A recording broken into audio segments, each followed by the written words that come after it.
Okay, quick hacky thought when it comes to emotional intelligence. This is one of those principles that's kind of is the evidence of the other principles.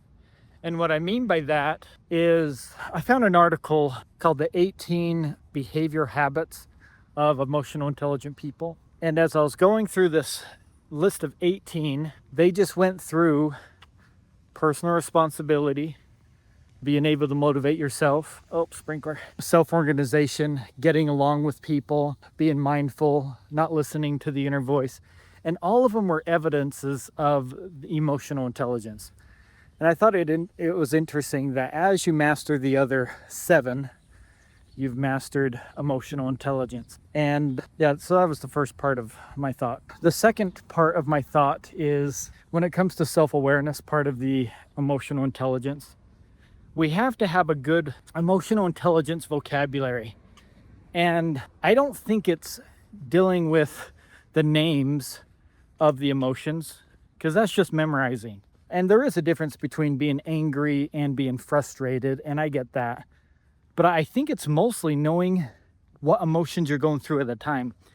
And the best way I can put it is comparing it to Inside Out, the Disney cartoon, the emotions that are in the child's head, and as she's developing and wondering, figuring out her life. It's not like you've got joy that's against anger, that's compared to sadness and disgust, but you do have those core emotions that you're kind of running and comparing to each other. They're different, like it portrays in the cartoon, but it's more of a mix. So think about the primary colors. Primary colors are red, yellow, and blue.